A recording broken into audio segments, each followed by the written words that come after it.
வினோதம் தொலைக்காட்சியினுடைய நேர்காணல் நிகழ்ச்சிக்கு உங்களை நாங்கள் அன்போடு வரவேற்கின்றோம். இன்றைய நம்முடைய நிகழ்ச்சியினுடைய சிறப்பு அழைப்பாளராக விஜயபாரதம் மக்கள் கட்சியினுடைய நிறுவன தலைவர் ஜெய்சங்கர்ஜி அவர்கள் நம்முடைய இணைந்துள்ளார். கேட்பதற்கான கேள்விகள் நிறைய இருக்கின்றன. வாருங்கள் நிகழ்ச்சிக்குள் சொல்லலாம். வணக்கம் ஜி. வணக்கம் வினோத். விஜயபாரதம் மக்கள் கட்சி தமிழ்நாட்டில் எவ்வளவோ அரசியல் இயக்கங்கள், இந்து இயக்கங்கள் நிறைய இருக்குது. இப்ப நீங்க திராவிட அரசியலுக்கு எதிராக நீங்க சொல்றீங்க, இத்தனை கட்சிகள் தேவையா, திமுகவா, தேமுதிகவா, மதிமுகவான்னு பல்வேறு விமர்சனங்களை வைக்கிறீங்க. இந்து கட்சிகளுக்குள்ளேயே ஏன் அந்த ஒற்றுமை இல்லை? இந்த கட்சி வேணும் அப்படிங்கிறதுக்கான என்ன கான்செப்ட்? விஜயபாரத மக்கள் கட்சி என்ன கான்செப்ட்ல தொடங்குங்க?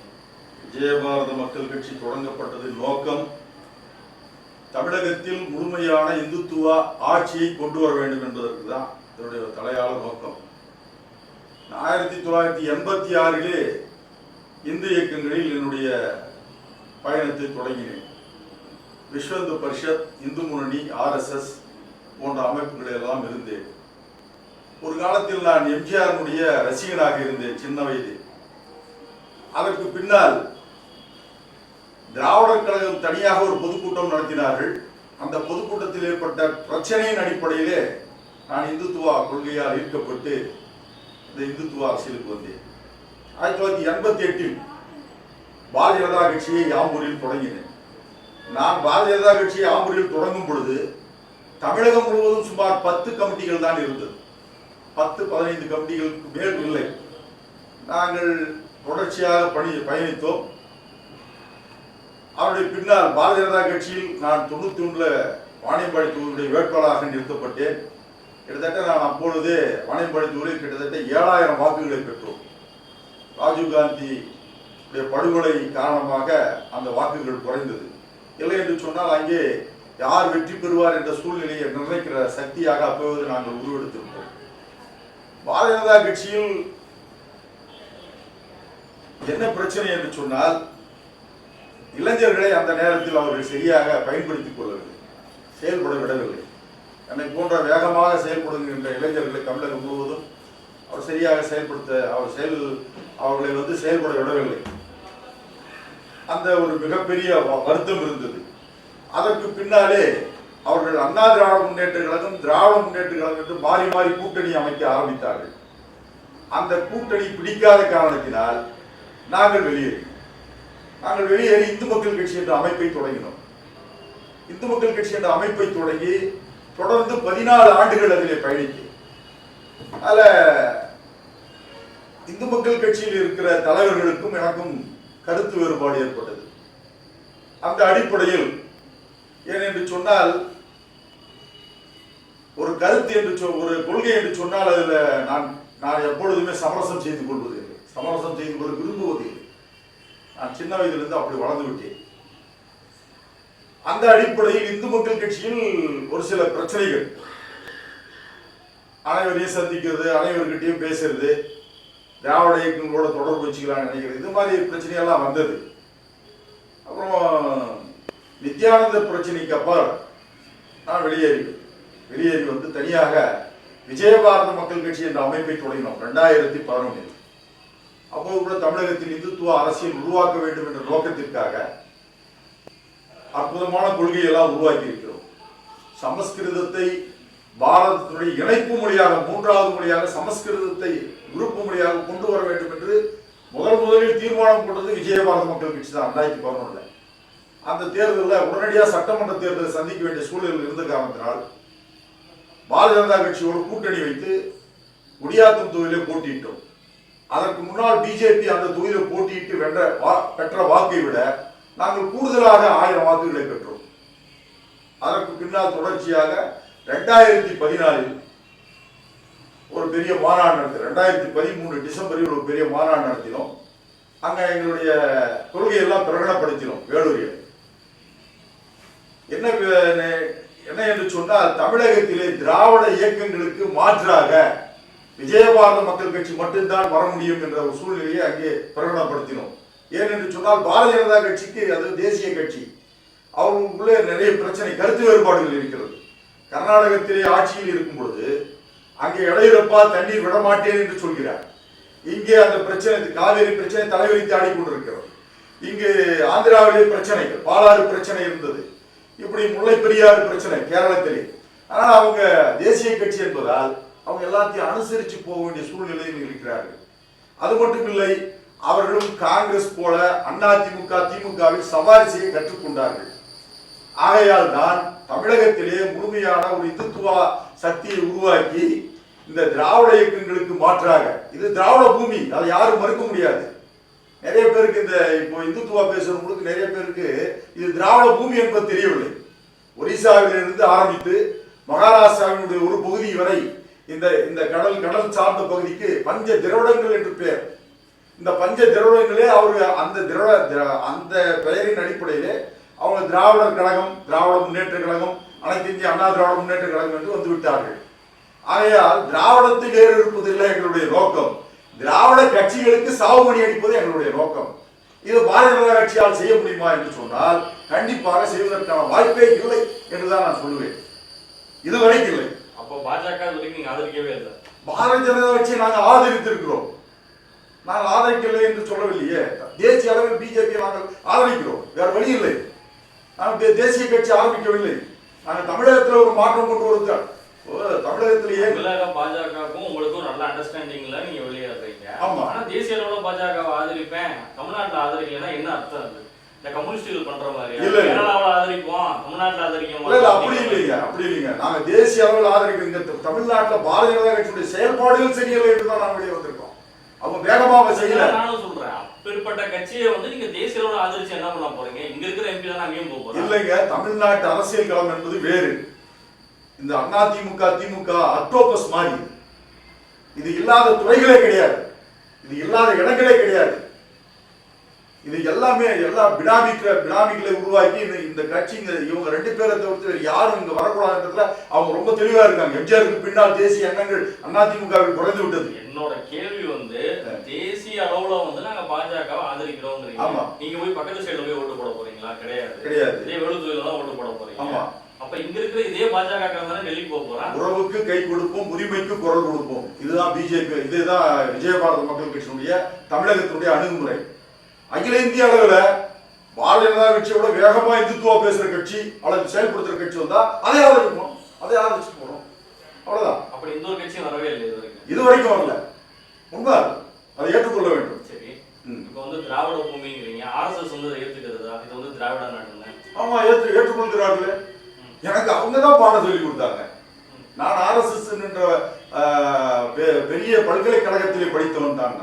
திராவிடமே உங்களுக்கு இல்லைன்னு பிஜேபி பேசிட்டு இருக்கு. அப்படின்னு பாரதிய ஜனதா கட்சி எங்கேயுமே அது மாதிரி சொன்னதே இல்லைங்கிறதான பிஜேபியோட கருத்து. திராவிடம் இல்லை என்று சொல்ல அவங்க யாருமே திராவிட நாடுங்கிற வார்த்தையை பிஜேபி வந்து எப்பயுமே எந்த இடத்துலயும் பயன்படுத்துறதே கிடையாது. இல்லைங்க, திராவிட நாட்டுக்கு எதிரான ஒரு கருத்தை தான் பிஜேபி எல்லா இடங்களிலுமே முன்வைக்குது. இல்லைங்க, திராவிட நாடு அப்படின்னு இவங்க கேட்டது வேற. திராவிட நாடு பெரியார் அவர்கள் கேட்டது வந்து அடைந்தால் திராவிட நாடு இல்லையே சொன்னாங்க. திராவிடத்தினுடைய அடிப்படையை அவங்க திராவிட நாடு என்பது என்னன்னா இந்த தென் மாநிலங்களை பிரிச்சு இவங்க எடுத்துன்னு நினைக்கிறாங்க. அது இல்ல, நாங்க வந்து இந்த தேசிய நீரோட்டத்தில் இருக்கணும். இந்த நாடு முழுக்க 56 தேசங்களாக பிரிந்து இருந்த பொழுது கூட ஒரே கலாச்சாரத்தின் அடிப்படையில் ஒற்றுமையாக இருந்தது. இந்த உலகம் முழுவதும் ஆளப்பட்டது ராமபிரான் ஆட்சியிலே 11,000 ஆண்டுகள் ஆட்சி செய்ததாக வரலாறு இருக்கிறது. அந்த 11,000 ஆண்டுகள் உலகம் முழுக்க ராமபிரான் ஆட்சி பண்ணார். அப்போ பண்ணார். அவருக்கு அந்த சக்தி இருந்தது. அந்த யுகத்தில் அவர் பண்ணாரு, அவருக்கு அந்த சக்தி இருந்தது. தர்ம மகாராஜா ஆட்சி பண்ணும்போது கூட இந்த கிட்டத்தட்ட இந்த ஆப்கானிஸ்தான் இதெல்லாம் அவர் ஆட்சி பண்ணார். பர்மா எல்லாம் மொத்த இடங்களையும் அவர் ஆட்சி பண்ணார். அது வரலாறு. அவருக்கு அந்த சக்தி இருந்தது. ஆனால் இன்றைக்கு இஸ்லாமிய படையெடுப்புக்கு பின்னால், அப்புறம் பிரிட்டிஷ்காரனுடைய படையெடுப்புக்கு பின்னால் சுருங்கி விட்டது. அப்பொழுது கூட கிட்டத்தட்ட 56 தேசங்கள் இருந்தது. அந்த 56 தேசங்கள் ஒரே கலாச்சாரம், ஒரே பண்பாடு, ஒரே வழிபாட்டு முறைகள். அந்த அடிப்படையில் இதை வந்து இந்து தேசியம் சொல்றோம் நாங்க.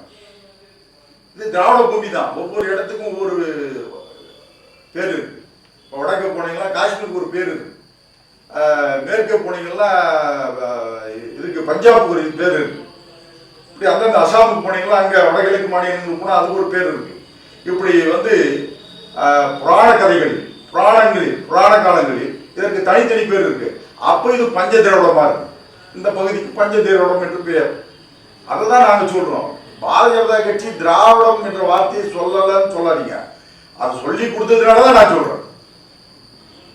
RSSல சொல்லி கொடுத்ததுனாலதான் நான் சொல்ல. இந்த வரலாறு எங்களுக்கு தெரியாது. RSS சொல்லப்பட்ட வரலாறு நம்முடைய புராணங்கள் இதிகாசங்களிலிருந்து எடுத்து சொல்லப்பட்ட வரலாறு தான் நாங்கள் சொல்றோம். அவர்கள் திராவிட இயக்கங்களோடு கூட்டணி வைத்துக் கொண்டார்கள் என்று சொன்னால் நான் கடுமையாக நேராக குற்றம் சாட்டுகிறேன். இதற்கு முன்னால் இந்த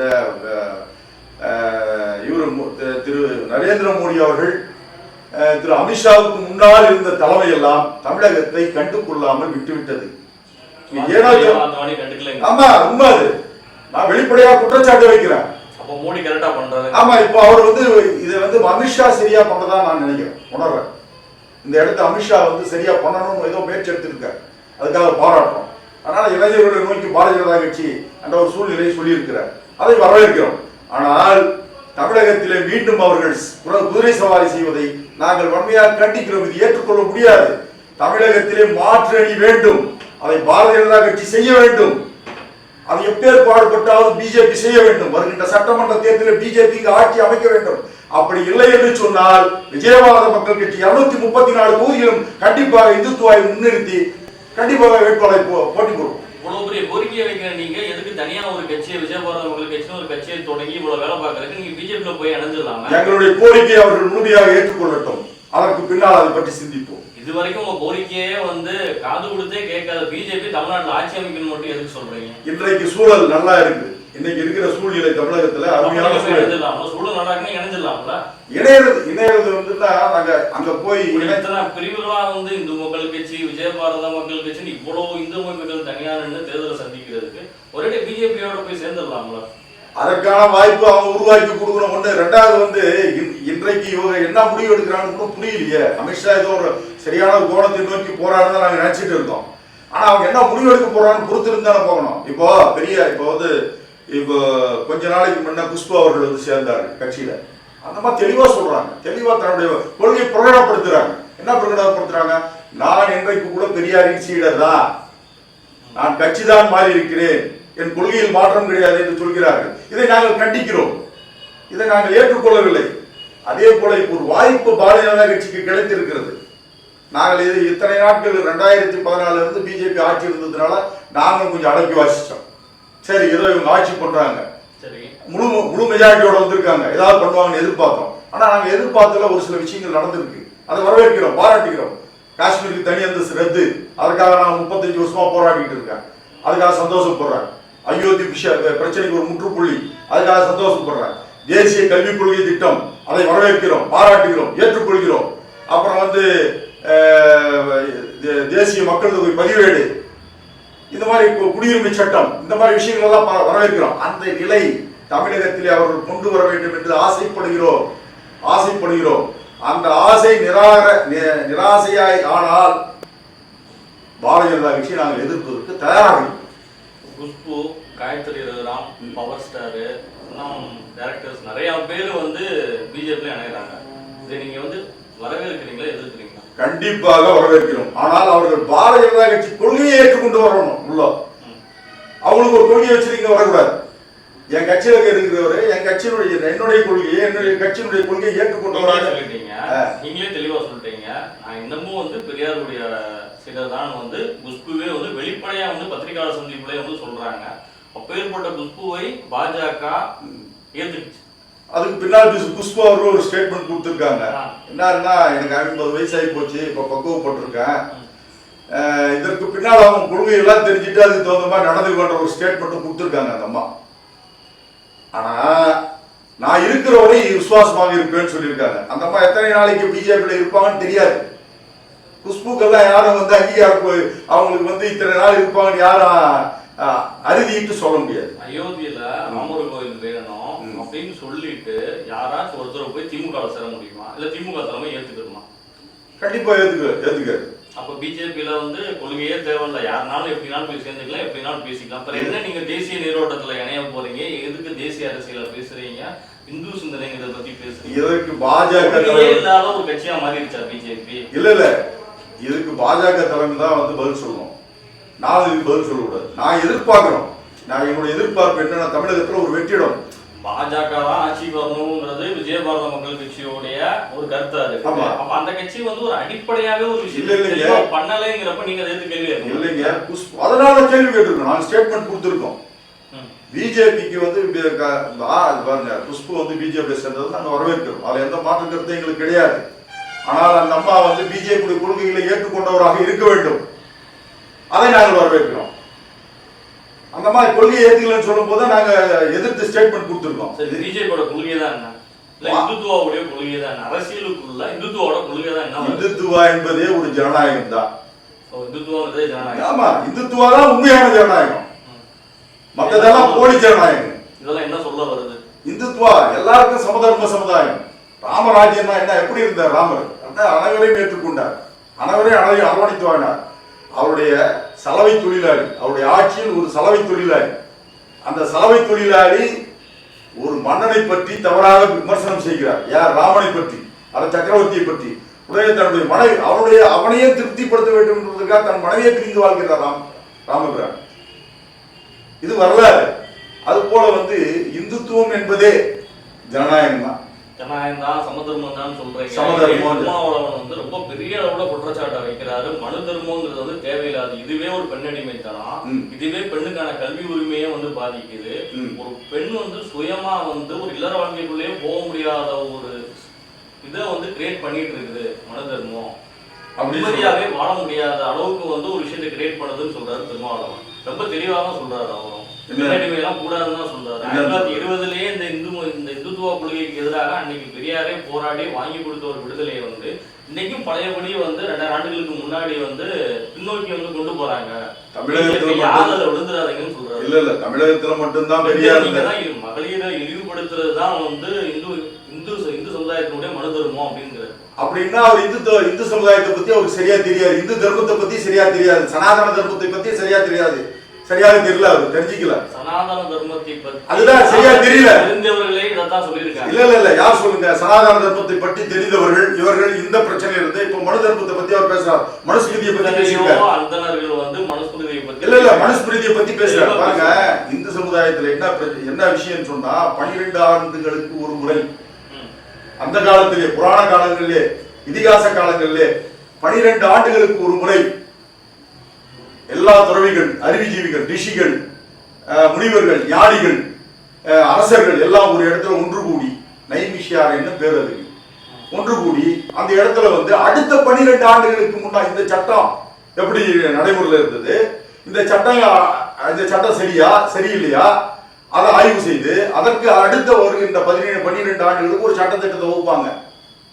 இது இந்து தர்மத்துக்கு ஒரு மனுஸ்மிருதி மட்டும் இல்லைங்க, எத்தனையோ நூல்கள் இருக்கிறது. ராமாயணம் இருக்குது, மகாபாரதம் இருக்குது, 108 இது 4 வேதங்கள் இருக்கிறது, 108 புராணங்கள் இருக்கிறது, நிறைய விஷயங்கள் இருக்குது. உபநிஷத்துக்கள் இருக்கிறது.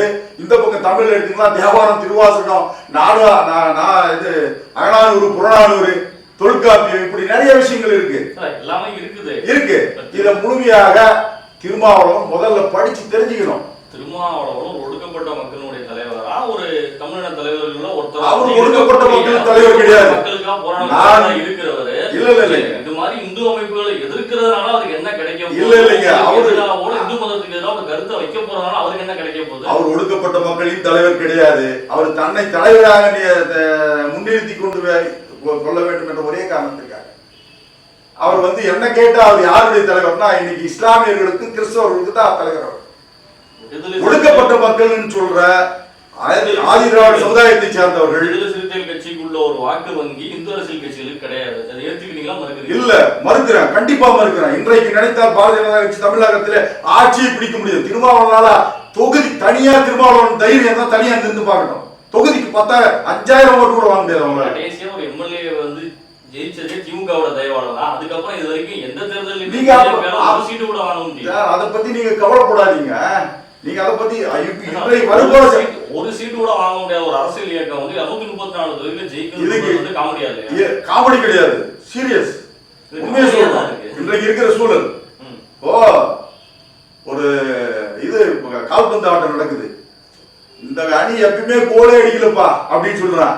அவன் சூழல் நல்லா இருக்குது, டக்குனு ஒரு கோல் அடிச்சிடறான். எவ்வளவு அடிச்சுட்டா அப்படின்னு தான் சொல்லுவானே தவிர்த்து நீங்க காமெடி எல்லாம் கிடையாதுங்க. இப்போ லீக்ல ஒரு கோல் போடலாம், லீக் மேட்ச்ல ஒரு கோல் போடலாம், உலக கோப்பையை ஜெயிக்க முடியும். இல்ல ஆமா ஜெயிக்கலாம், அதுதான் அவங்களுக்கு அடித்தளம். நீங்க போறது உலக கோப்பையை நோக்கி போயிட்டு இல்லைங்க, அதுதாங்க அவங்களுக்கு அடித்தளம். அந்த ஒரு கோல் தான் நீங்க அந்த ஒரு கோல் தான் அவங்களுக்கு அடித்தளம்.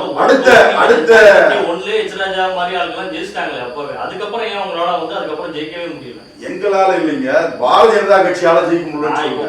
ஒட்டுமொத்தமா இந்து அரசியலை பத்தி தான் பேசுறேன் நான். பாஜக, ஜெயபாரத மக்கள் கட்சின்னு பிரிச்செல்லாம் நான் பேசல.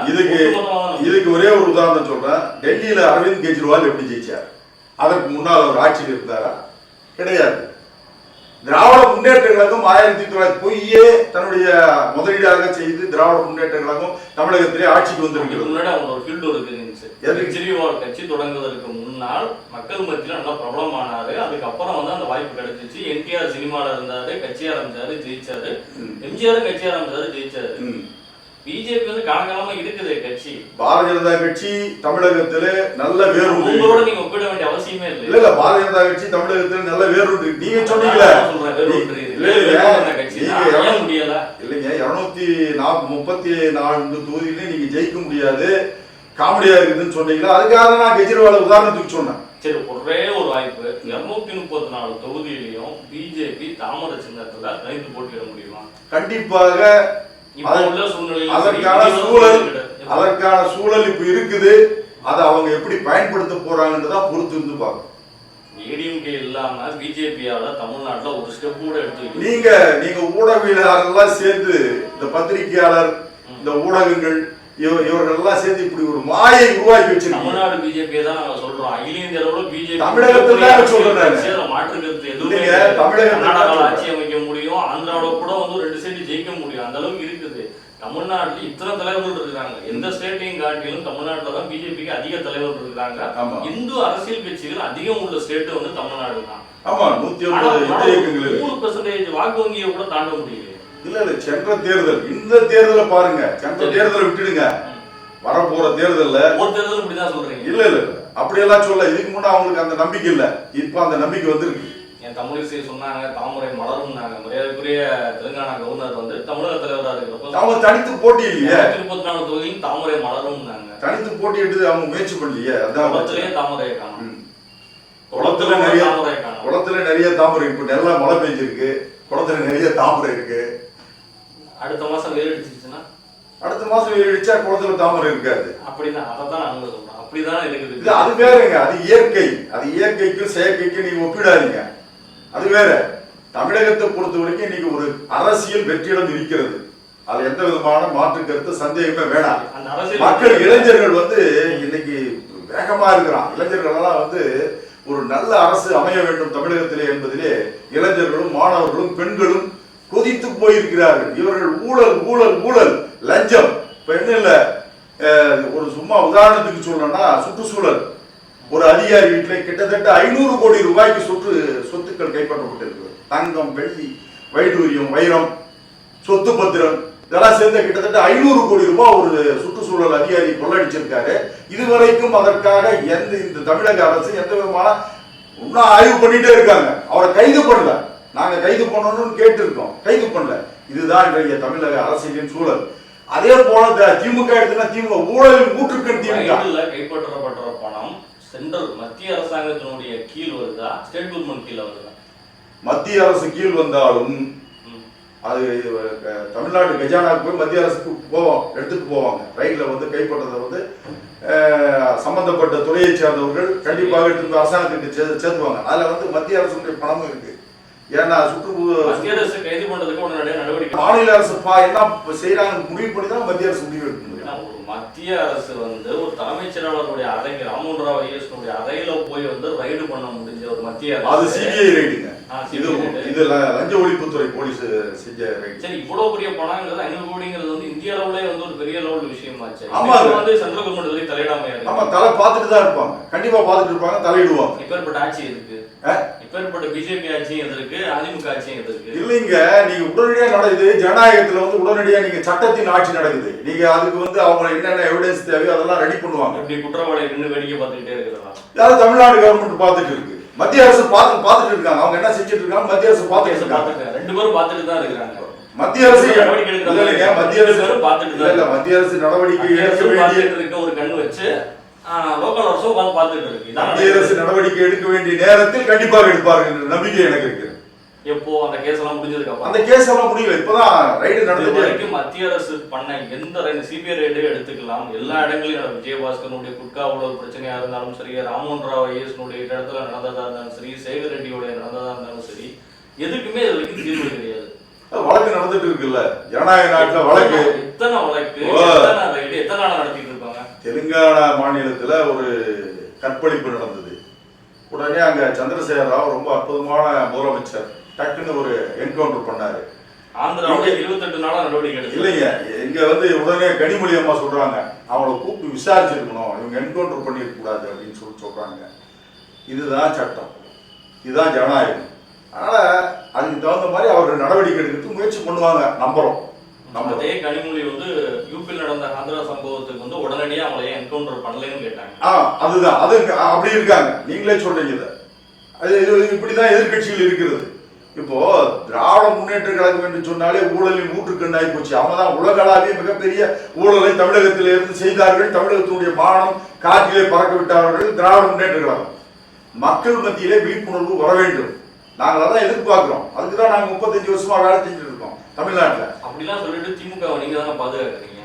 நாங்க பாதுகாக்கலைங்க, அதெல்லாம் சும்மா அதெல்லாம் வந்து பொய்யான தகவல். 2G ஊழல் வழக்குல சரியா வந்து கொண்டு போய் நீதிமன்றத்துல வந்து உங்களால வந்து சரியா பண்ண முடியாத ஒரு காரணத்தினாலதான் அந்த வழக்குல இருந்து வெளியே பாரதிய ஜனதா கட்சி கேட்க வேண்டிய கேள்வி.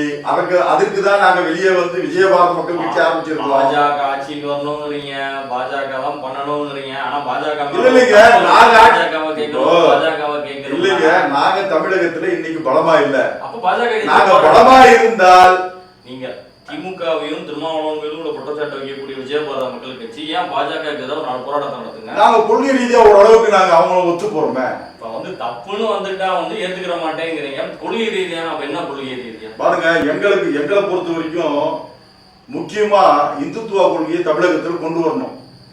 ஆன்மீக பூமியாக இருந்த தமிழகம் இன்று மக்கள் எப்படி மக்களை வெளிப்படுத்துறதுதான், மக்களை வந்து சரிப்படுத்துறதுதான்.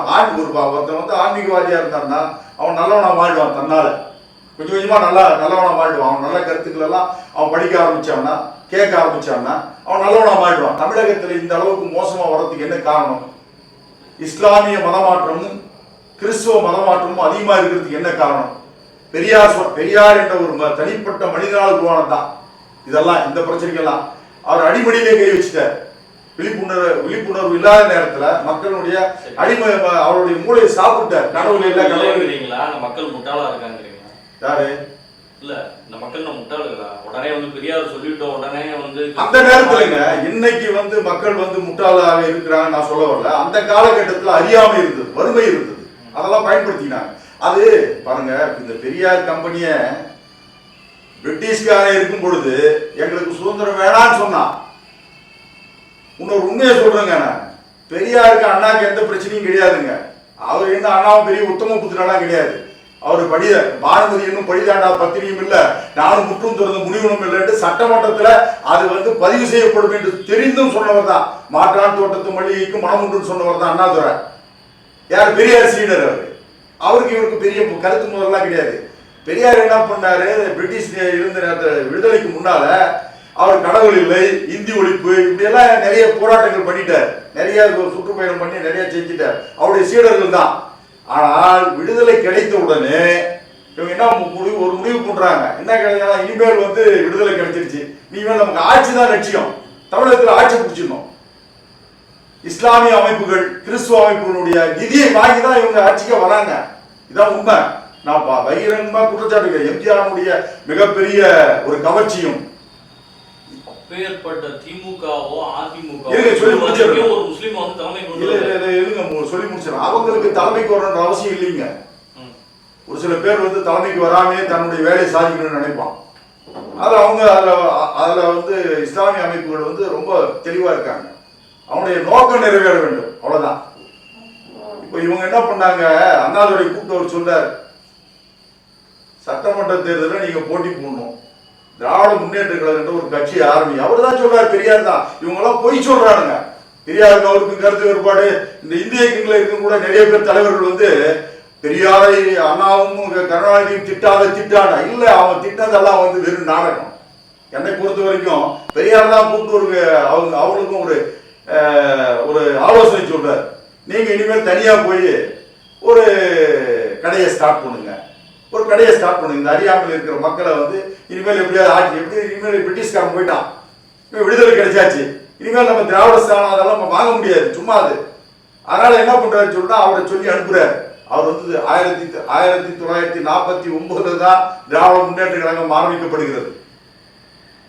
47 விடுதலை, 49 ஆரம்பிக்கிறாங்க. அதுக்கு முன்ன வரைக்கும் விடுதலை வேண்டாம் என்று சொன்னவர்கள் அயோக்கியர்கள் இவர்கள் எல்லாம். விடுதலை வேண்டாம் என்று பிரிட்டிஷ்காரனுடைய ஷூவை நக்கியவர்கள் இவர்கள்.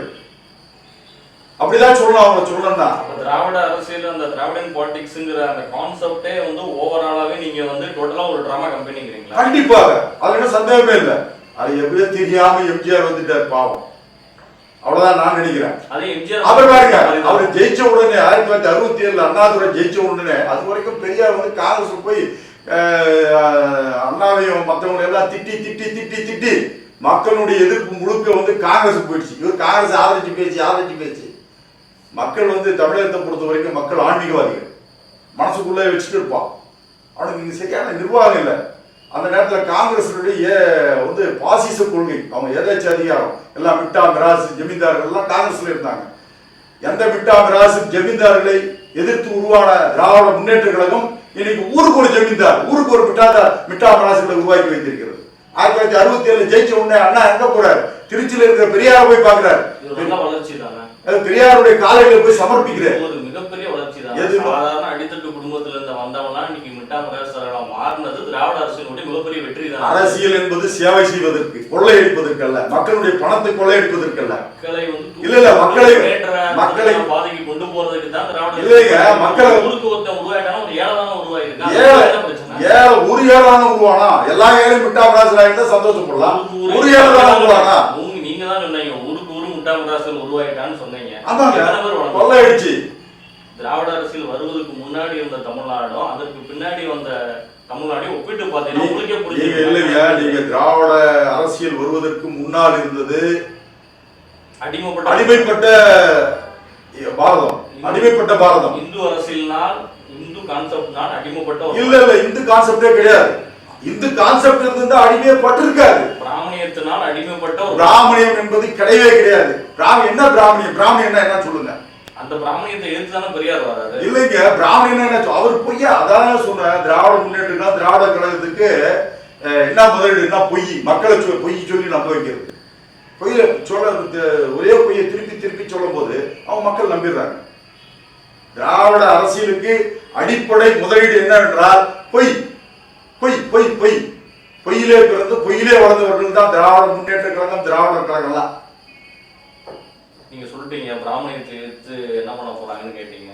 பிராமணர் அன்னைக்கு இதே எச்ராஜாவை எதிர்த்து உங்களால பெரிய அரசியல் பண்ணிருக்க முடியுமா? முடியாது. இதே எச்ராஜா மட்டும் கேரக்டர் அன்னைக்கு இருந்துருந்துச்சுன்னா பெரியார் வருவதற்கு முன்னால் பிராமண தலைவர்களை எதிர்த்து உங்களால பெரிய அரசியல் பண்ணிருக்க முடியுமா?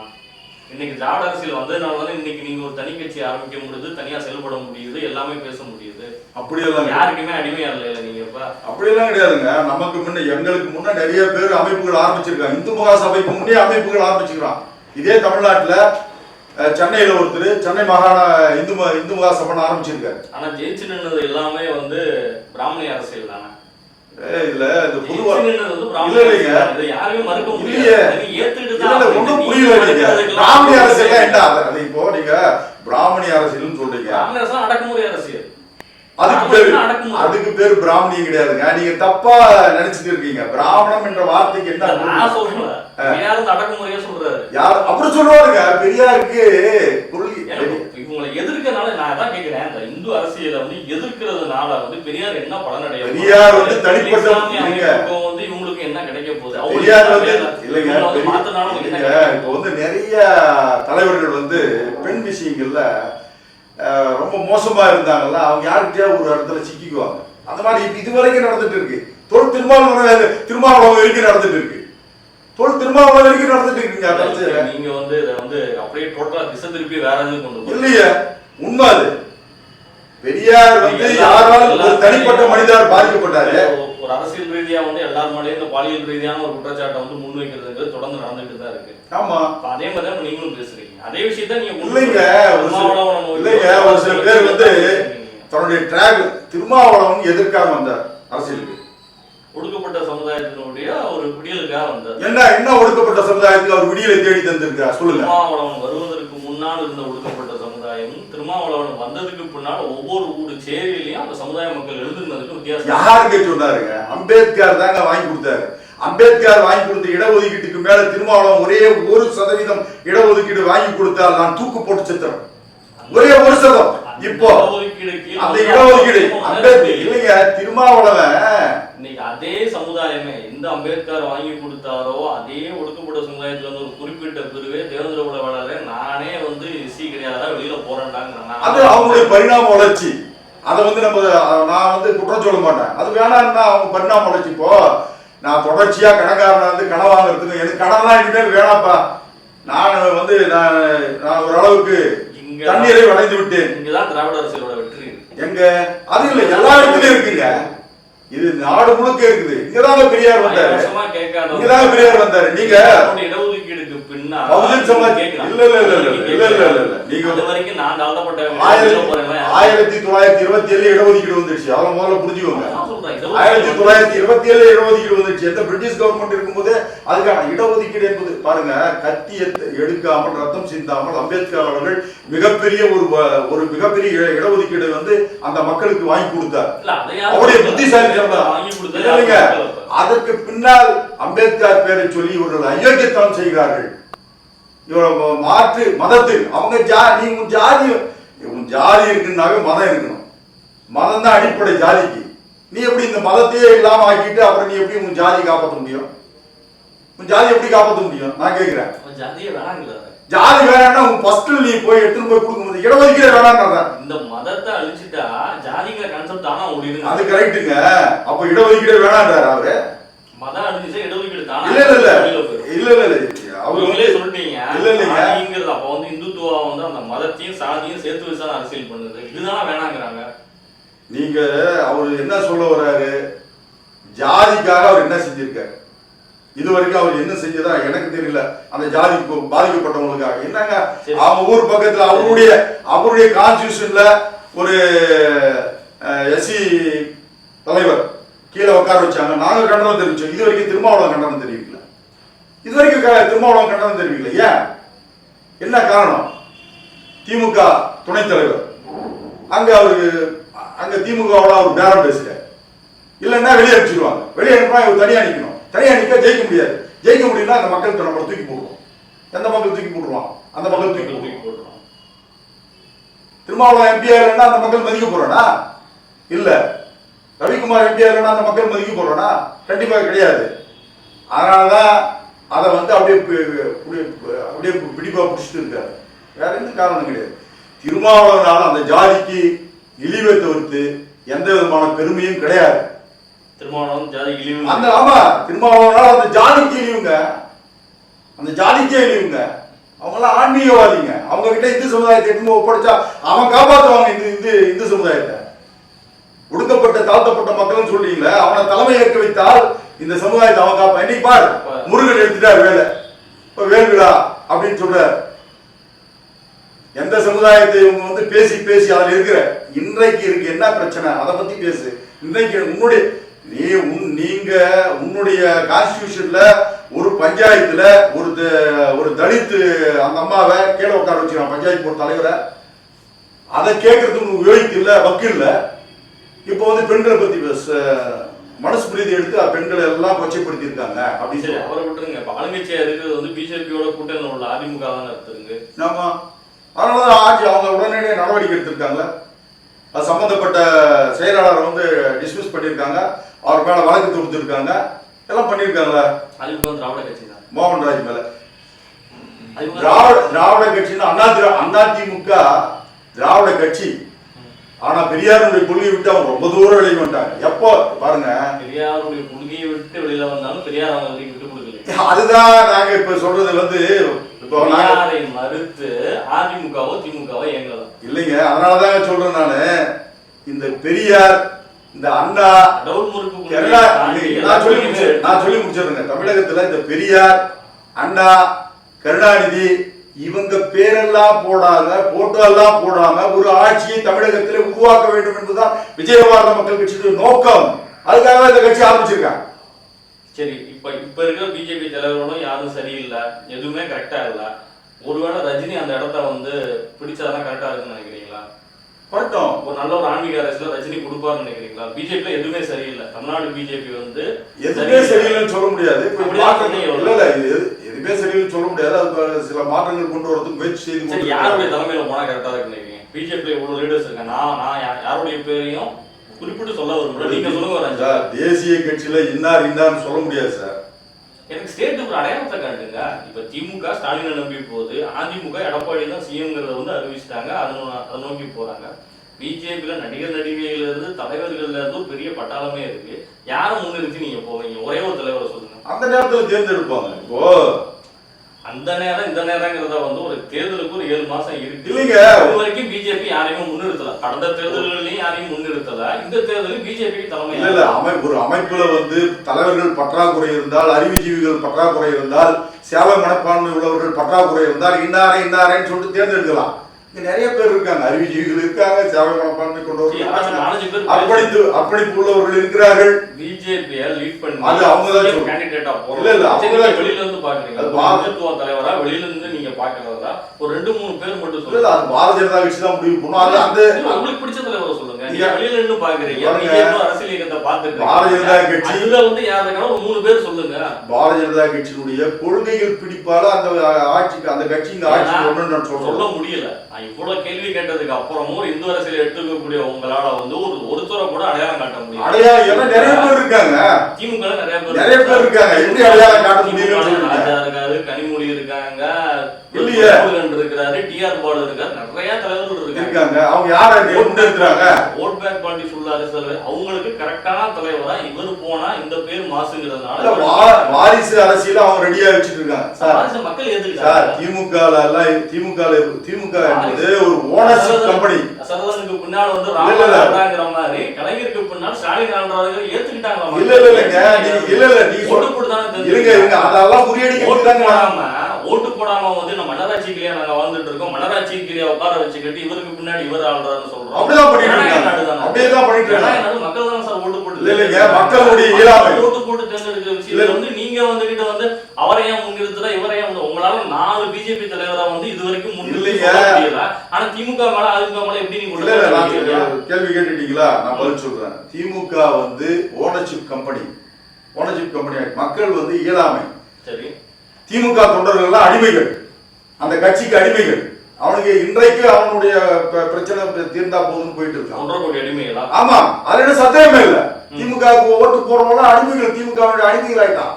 அவன் சொல்ற பொய்யை நம்பி ஓட்டு போடுறான். இதுதான் பாசிசம். என்ன நீங்க பேசுறதான பாசிசம்? நாங்க பேசுறது பாசிசம் இல்ல, இதுதான் இந்துத்துவ பாசிசம். இல்ல இது பாசிசம் இல்ல. அடிமை இவன் இப்படித்தான் சொல்றான். இல்ல ஆமாங்க, ஆமா, உங்களுக்கு யார் அந்த உரிமையை கொடுத்தாங்க? இதுதான் பாசிச அரசியல், இதாங்க ஜனநாயகம். இது ஜனநாயகத்தை இதுதான் ஜனநாயகம். செயல்படுது. ஜனநாயகத்தை உடைச்சு நீ எல்லாம் முட்டாள். இல்ல நீங்க பண்றதா இதுதான் ஜனநாயகம். திராவிட முன்னேற்ற இந்துத்துவ அரசியல் மேல உங்களுக்கு வைக்கப்படுற ஒரு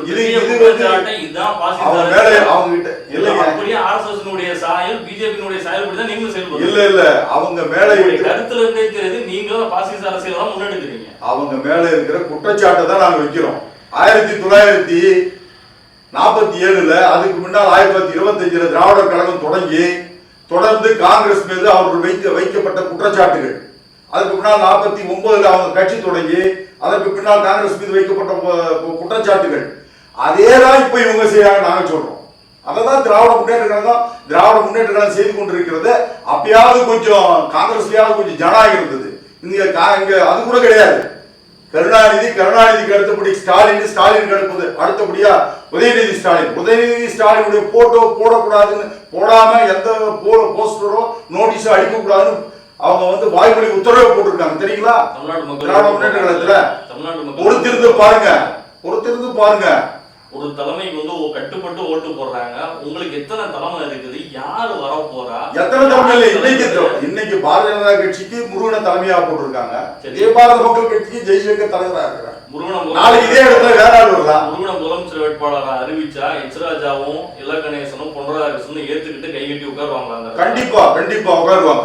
இது தேசிய கட்சி. போட்டோவுக்கு உட்கார சொல்லல, டிவி பேட்டிக்கு முன்னாடி உட்கார்றது. கண்டிப்பா அரசியல் ரீதியா ஜெயிக்க வைக்கிறது. கண்டிப்பா நிப்பாங்களா? கண்டிப்பா கண்டிப்பா அது ஒரு கட்டுப்பாடான அமைப்பு. கண்டிப்பா செய்வாங்க. அது எனக்கு நம்பிக்கை இருக்கு. மேலிட யாரு மேலிடத்துல நட்டா இப்ப தலைவரா இருக்காரு. நட்டா வந்து யாரை சொல்றாரோ அவங்கள ஏத்துக்கிறதுக்கு அவங்க பிரதமர் நரேந்திர மோடியும் அமித்ஷாவும் யாரை சொல்றாங்களோ அவங்க ஏற்றுக்கொண்டு கண்டிப்பாக வேலை செய்வாங்க. அமைப்புங்கிறீங்க, கரெக்டான அமைப்புங்கிறீங்க. நேற்று வந்தவங்களுக்கு எல்லாம் பதவியை கொடுத்து அழகு பார்க்கிற பாஜக வந்து ஏன் எச்ராஜாவையும் இலகணேசனையும் பொன்னாரையும் ஓரம் கட்டி வச்சிருக்கு? ஓரம் கண்டாங்க எப்படி சொல்றீங்க நீங்க? அவங்களுக்கு இப்போ ஓய்வு தேவைப்படுகிறது, அதனால விலகி இருக்கலாம், ஆலோசனை சொல்லலாம். அவங்களுக்கு என்ன வயசாயிடுச்சு இன்னைக்கு? கிட்டத்தட்ட இவரு இலகணேசனுக்கு கிட்டத்தட்ட 75 வயசு ஆகுது. எச்ராஜாவுக்கு 70 வயசு ஆகுது. 93 வயசு வரைக்கும் கலைஞர் தமிழ்நாட்டுடைய முக்கியமான அரசியல் தலைவரா இருக்கிறாரு. அன்பழகன் இருந்தாரு, ஆற்காட்டார் அரசியல் பண்ணாரு, இன்னைக்கு துரைமுருகன் பண்ணிட்டு இருக்காரு. எல்லாருமே ஏஜ் ஆனதான். அப்ப வயசான பிஜேபி ஒதுங்கிடலாமா? ஒதுங்கலாம் சொல்ல, வேகமா வேலை செய்யறவங்களுக்கு இல்ல வேகமா வேலை செய்யறவங்களுக்கு இப்பதான் வழிகிட்டு இருக்காங்கன்னு சொல்றேன். சரி, அந்த வேகமா வேலை செய்யறவங்க யார் யாரு? இப்போ புதுசா போட்டுருக்கவங்க வேகமா வேலை செய்யறதுக்காக வந்திருக்காங்க. பாரதிய ஜனதா கட்சியினுடைய அதிகமா போய் உள்ள நாங்க நுழைய முடியாது. பாரதிய ஜனதா கட்சி உள்ள போலதான் நாங்களும் வெளியே இருந்து பார்வையாளரா இருக்கிறோம். பார்வையாளர் தான் சொல்ல சொல்றேன். நாங்க பார்வையாளர் வந்து என்ன சொல்றோம்னா, பாருங்க இருக்கிற அமைப்புகள்ல பிஜேபி இந்துத்துவ அமைப்புன்னு தன்னை சொல்லிக்கிறான். இப்போ முருகர் பிரச்சனை, வேல் பிரச்சனை வந்தது, அவன் வந்து கண்டனம் தெரிவிக்கிறான்.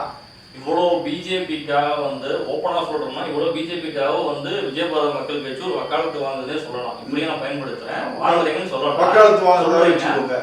கேடி ராவன் ஒரு பேட்டியில, ஒரு தனியார் தொலைக்காட்சியுடைய பேட்டியில என்கிட்ட கேட்டாரு, ஆளாளுக்கு கட்சி ஆரம்பிப்பாங்க, எல்லாருமே வந்து இந்துத்துவ அமைப்பாயிர முடியுமான்னு உங்க கட்சியை பயன்படுத்த பண்ணியே கேட்கிறாரு. பிஜேபியினுடைய தற்போதைய மாநில பொதுச் செயலாளர் கேடி ராவன் வந்து ஒரு பேட்டியில சொல்றாரு, ஆளாளு கட்சி ஆரம்பிப்பாங்கன்ட்டு. இவங்கெல்லாம் இந்துத்துவ கட்சியில் ஆயிர முடியுமான்னு கேட்கிறாரு. அப்படி கட்சி இருக்குதுங்கிறத எனக்கு தெரியாதுங்கிறாரு. அது அவருடைய கருத்து. கேடி ராவனுக்கெல்லாம் பதில் சொல்றதுக்கு நான் தயாரா இல்லை. கேடி ராவனுக்கு பதில் சொல்ற அளவுக்கு நான் கீழே இறங்கி போல. நான் அவரோட மூத்தவன் இந்துத்துவ அரசியல்ல. அதனால அவருடைய கருத்து தெரியாம எடுத்துக்கலாம். கேடி ராவன் தகுதி இல்லைங்கிறீங்களா? இல்ல, நான் அவருடைய கருத்தை தான் சொன்னேன், தகுதி இல்லைன்னு சொல்ல. நானு அவருடைய கருத்து அது. அவருக்கு என்னை பத்தி அவ்வளவுதான் தெரிஞ்சிருக்கும், எங்க அமைப்பை பத்தி அவ்வளவுதான் தெரிஞ்சிருக்கும். சரி, அப்பேற்பட்டவங்களாம் ஒரு அரசியல் கட்சியினுடைய முக்கியமான பதவியில் இருக்கப்ப எப்படி அந்த கட்சி முன்னேறது?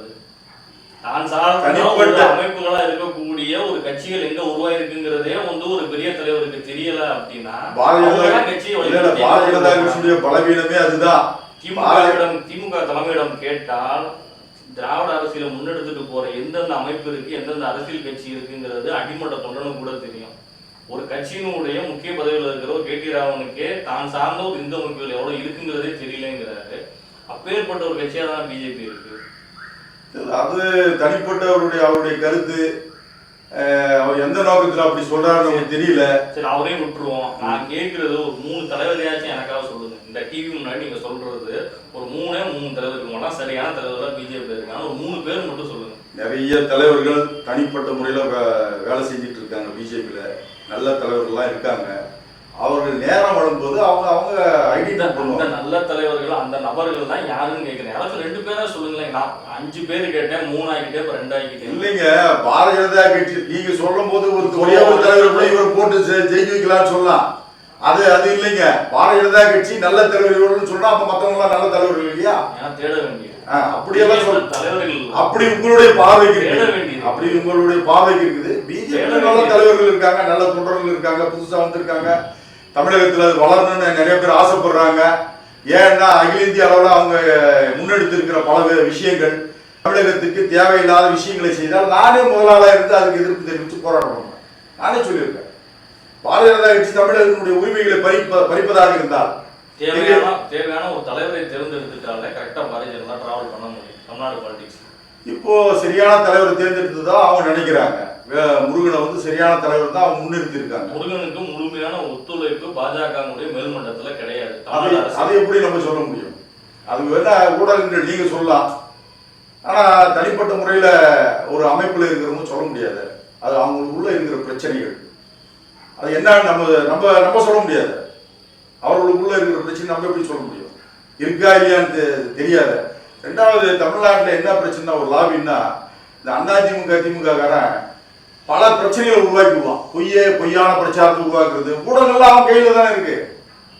அதிமுக திமுக அக்டோபஸ் தமிழகத்தை பொறுத்த வரைக்கும் இவங்க கிட்ட இருந்து தான் மீட்டு எடுக்கணும். அதுக்குதான் நான் சொன்னேன் இதுதான் சரியான நேரம். நான் அமித்ஷா கடிதம் எழுதியிருக்கேன், பிரதமர் மோடிக்கு 4 நாளைக்கு முன்னதான் கடிதம் எழுதியிருக்கேன். இது சரியான நேரம் தமிழகத்துல. இந்த நேரத்தை பயன்படுத்தவில்லை என்று சொன்னால் ரஜினி சொன்ன மாதிரி இப்போ இல்லைன்னா எப்ப இல்லை பிஜேபி.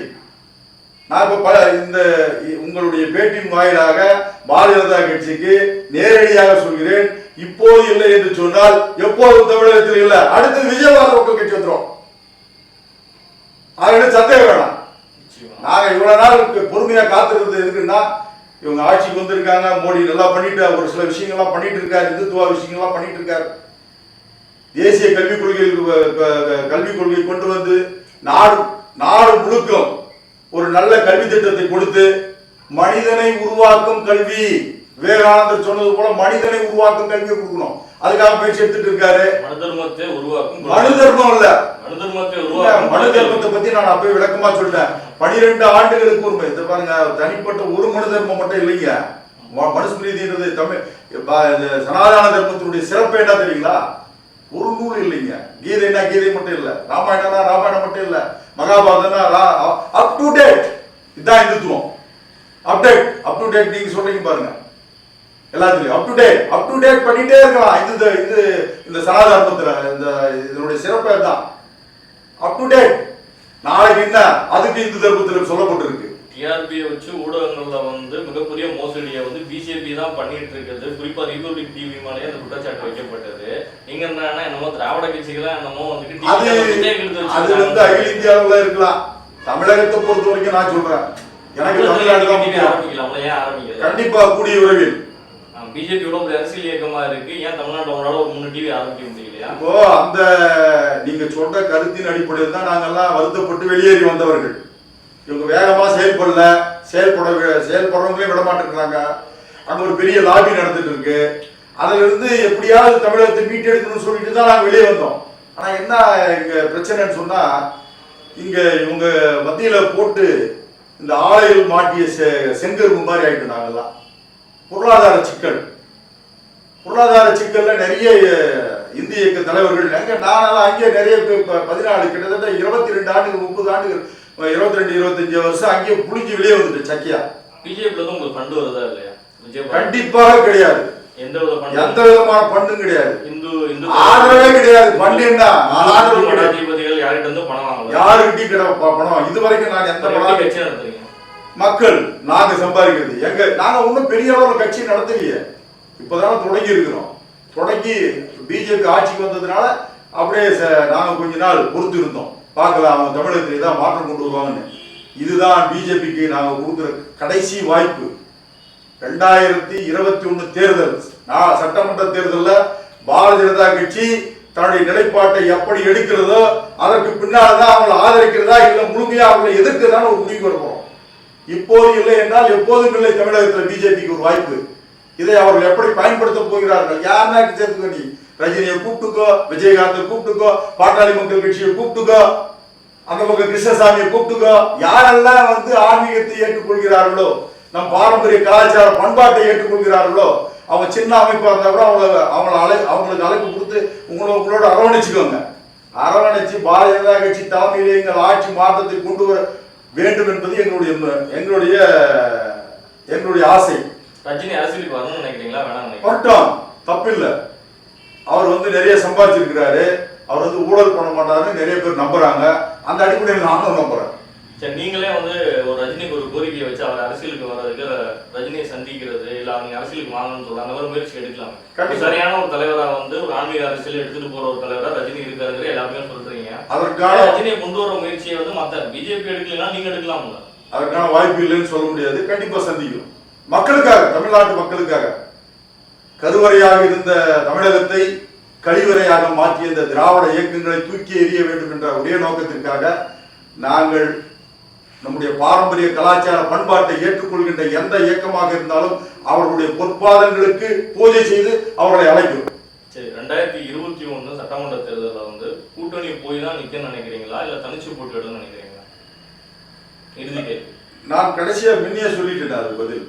பாரதிய ஜனதா கட்சி தலைமையில தனியாக அவங்க களம் காண வேண்டும் என்பது எங்களுடைய ஆசை. தமிழகத்தில் ஒரு மாற்றம் கொண்டு வரணும். என்ன ஒரு வாக்கு வங்கியே இருப்பேங்கிறீங்க? ஆமா, கண்டிப்பா அவங்க சப்போர்ட் பண்ணுவோம். அதுல என்ன சந்தேகமே இல்லை.